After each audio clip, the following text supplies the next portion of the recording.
For someone, this was once a priceless treasure.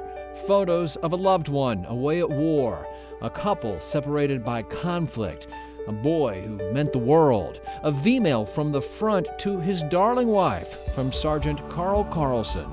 That wife, clues indicate, named Alma.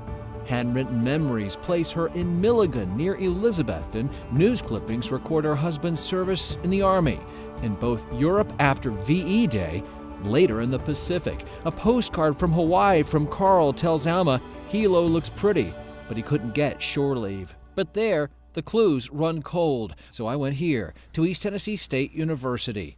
And this is our temperature and humidity controlled room.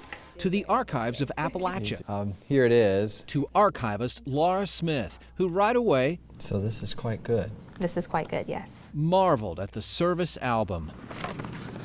I have not seen one so beautiful in regards to service album as this one. It's very nice leather. This doesn't belong to me. This belongs to a family. This is someone's personal history, and I need to find the owner. It becomes challenging because you have these great photographs and you know they belong to somebody, but you don't know who. Will you help me? I will help you. That was early September. For weeks, Laura scours the web, dives into census data in the National Archives, even drives to other libraries to get answers to the question, who were Sergeant and Mrs. Carl Carlson? What happened to them? And the boy named Ronnie? And is there anyone alive who still cares? It was rather fun. Early October, we meet again, and this time, Laura is excited. After I found, was able to identify all the information I had, just kept getting more interesting. Laura points to key clues on this V-mail. His Army serial number. Which proved Sergeant Carlson enlisted in the Army almost a year before Pearl Harbor. I for sure at this point knew that, I was on the right track. But what about Alma? A news clipping about James Bradley takes Laura to census records. James Bradley, the son of Frank Bradley, who in 1920 had an infant daughter named Alma. Alma Bradley. By 1946, the census shows she's a beautician in Elizabethton, now the wife of Carl Carlson. Photos that same year show the couple and a boy named Ronnie, proudly perched on his bicycle. But then, from there, there's a gap in the record until we get to the obituaries. After moving to Maryland, careers at Andrews Air Force Base. Research reveals the couple, separated for years by war, now rest side by side forever. But still the question, is anyone around who called them family? One last clue, Laura finds Alma Carlson's 1986 obituary with this line. Survivors include one son, Ronnie P. Bradley.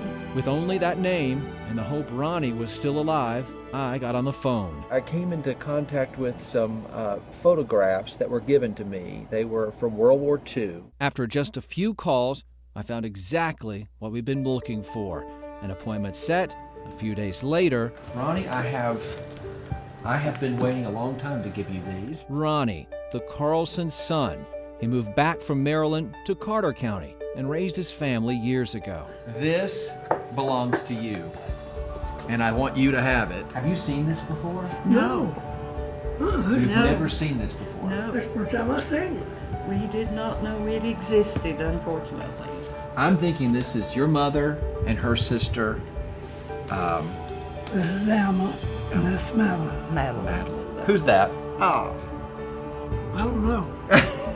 Ronnie, take a good look at that little sailor. Is that wonderful? Yep, that's Oh. old Ronnie. That's him. Oh, that's wonderful. And there's Ronnie on his bicycle. Oh, yes, there's that wonderful bicycle that got stolen, unfortunately. You remember that bike? Yeah, I remember. Oh, it's just remarkable to know that this existed. I had no idea. Ronnie, here's your book. Thank you. Thank you. I'm glad to be able to put it in your hands. Oh, thank you so much. You're welcome.